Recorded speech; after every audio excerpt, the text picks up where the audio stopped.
Kevin Cleary, and welcome to the CBVA Hall of Fame. I started playing beach volleyball when I was about 6th or 7th grade, growing up in Manhattan Beach. Part of the lifestyle and culture of living here is, in the summer months you go down and you play volleyball and hang out at the beach, and just kind of part of the lifestyle. So sometime around 12, 13, 14 years old, I started playing. I can remember as a teenager going down to the Manhattan Open, and one of the first teams I saw play was Ron Von Hagen and Henry Bergman.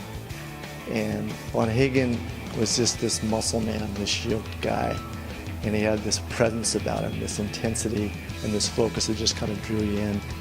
And he was playing with a guy named Henry Bergman, and Bergman was this stoic kind of guy, very shy and quiet, but he had this moxie and this appeal that just really drew the crowd in. And I remember he was such a feared hitter that he rarely saw serves.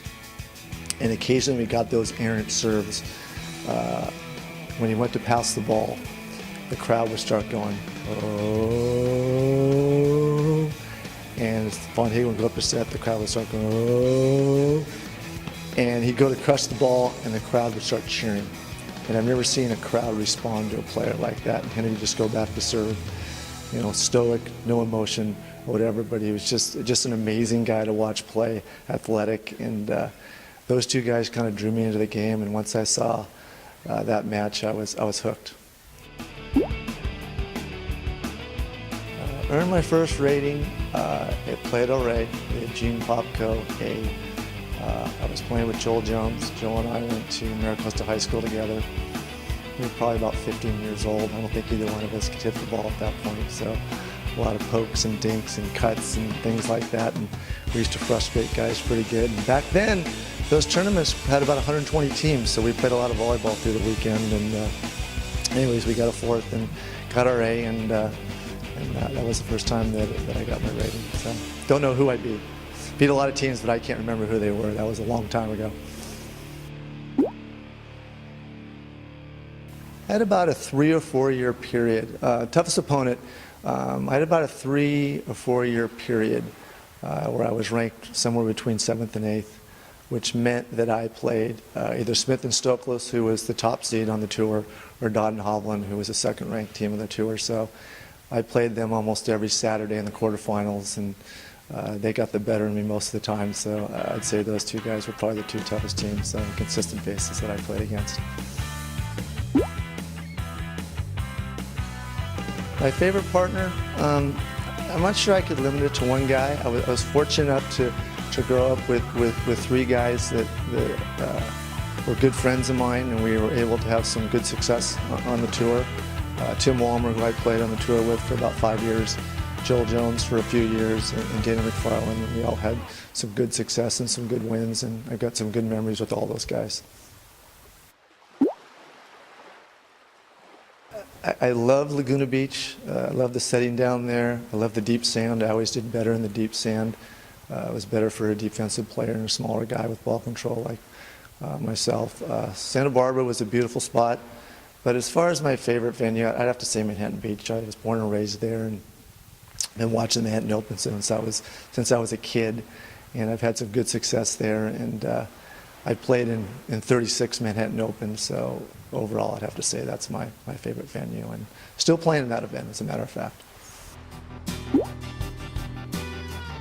Yeah, I'd recommend, if you're getting started, it's tough to kind of break into any group and when you don't have any skills and such, and I'd recommend getting involved in like a recreation department class or something like that, where you can meet people that are just starting out and start playing with them, and you can schedule your own games outside of those recreation department classes. That's a good way to get started, and it's a good way to kind of socially network too, so I think that's a good way to start. And, volleyball is a great sport, and it's a great lifestyle, and it's in a great place at the beach, and it's one of the few sports where guys and girls can play together. So overall, I'd say it's a good way to start. Just get out there and do that.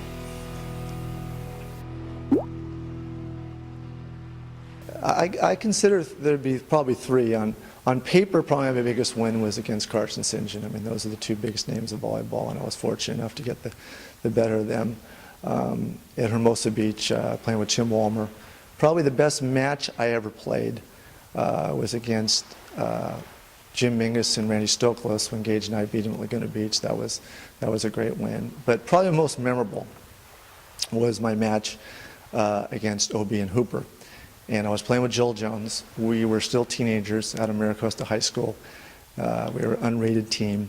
And OB and Hooper were kind of the bad boys of beach volleyball. And OB used to say that John McEnroe was the Steve Obradovich of tennis, just to give you a correlation to that. So this team had a lot of moxie, entertaining. They were a third-ranked team. And when they called the game up, they put us out on one of the outside courts. And they were the third seed. And when the match started, there was only about 10 or 15 of my best friends watching the match.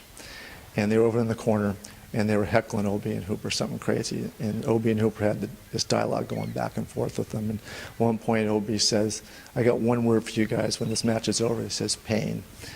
So the match goes on, and back in those days, you used to play 2 out of 3 to 11 points. And Joel and I were these two skinny teenagers. OB and Hooper were sponsored by Quicksilver, and they had these cool Quicksilver board shorts. Joel and I were in white gym shorts. And first game to 11, we win the first game 11-8.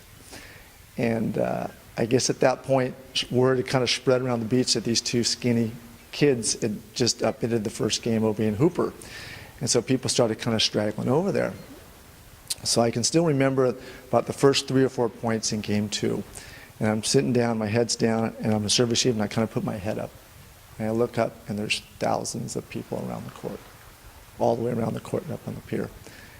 And I remember just getting this surge of adrenaline.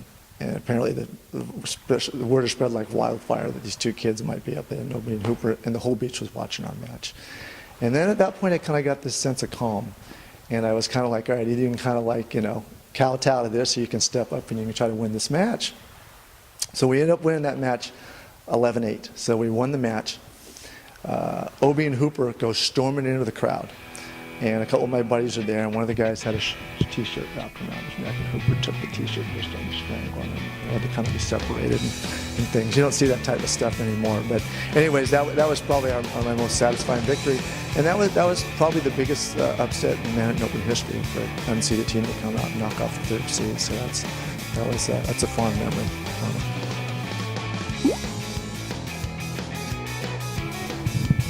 Yeah, I mean, the time's come. I mean, beach volleyball is such a great sport. We've got such a great legacy and history. And I grew up watching all these guys play. And, when the opportunity came to kind of bring this thing up another notch and make a go of this, I decided to kind of step in and help. And it's a labor of love for me. And I'm really glad that we've been able to get this thing started.